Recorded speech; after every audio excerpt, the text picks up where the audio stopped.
ka na ikay mawiwili. So mga par, matapos nga po natin binalita kamakailan lamang na meron na pinagkasunduan na laban ang dating tinalo ni Manny Pacquiao na si Kit one-time Thurman kalaban ng alaga ng Golden Boy Promotion na si Virgil Ortiz Jr. Kinumpirma ito mismo ni Oscar De La Hoya mga idol ang laban, subalit tila hindi na ito mga idol ang magiging senaryo dahil ayon po sa report sa mga legit boxing site, si Thurman po mga idol ay mapapalaban sa isang title fight sa 154 pounds kalaban ng PBC fighter at WBC Junior Middleweight Champion Sebastian Pondora na gaganapin sa October 18 sa Las Vegas. Ito pala mga idol ang sinasabing niluluto na laban ng PBC na malaking boxing event sa October. Hindi pa malinaw mga idol kung si Thurman at Pondora ang main event dahil ayon po sa rumors mga idol, meron pa daw malaking pangalan na may isasama sa event dahil official po ito na double header ang bakbakan. Pero para sa atin mga idol, hindi na kailangan ng isa pang bigatin na laban sa sagupaan ni Thurman at Pondora. Masasabi natin na big fight na talaga ito mga idol. Classic na American-Mexican fight ang laban. Siguradong bebenta ang bakbakan nila at dito natin malalaman mga idol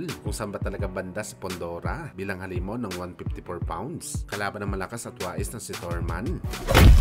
Samantala speaking sa PBC mga idol, opisyal na nga po inurong ang kaso sa WBA Lightweight Champion Gervonta Tank Davis. Matapos ito makulong kamakailan lamang dahil sa pananakit ng babae. Ibig sabihin nito mga idol, wala na ngayon problema si Tank Davis. Malaya na ito gumawa ng laban sa kanyang comeback fight at excited na po mga idol ang mga boxing fans kung ano ang magiging desisyon nito para sa kanyang next fight. Kung saan mga idol, meron dalawang choice si Tank Davis. Una, makipag-rematch ito kay Lamont Roach para makaganti ito sa draw na resulta ng laban nila at higit sa lahat mga idol, may balik ni Davis ang respeto sa kanya ng mga boxing fans matapos ito kantsawan ng isang mahinang fighter dahil pinahirapan siya ni Lamont Roach. Pangalawang option dito mga idol, walang iba kundi labanan si Manny Pacquiao na bukod sa malaki ang kanyang advantage na manalo sa laban dahil matanda na si Pacman, papaldo pa talaga si Tank Davis sa rason na makakalaban nito ang katulad niya na superstar at isang legend pa si Pacman na sigurado magpapatibay sa resume ni Davis Boy. So alin kaya dito mga idol ang pipiliin ni Tank Davis? Pero para sa atin mga boss, kung pera-pera lang talagang habol ni Tank Davis dito, matik na si Pacman ang kanyang pipiliin sa bakbakan.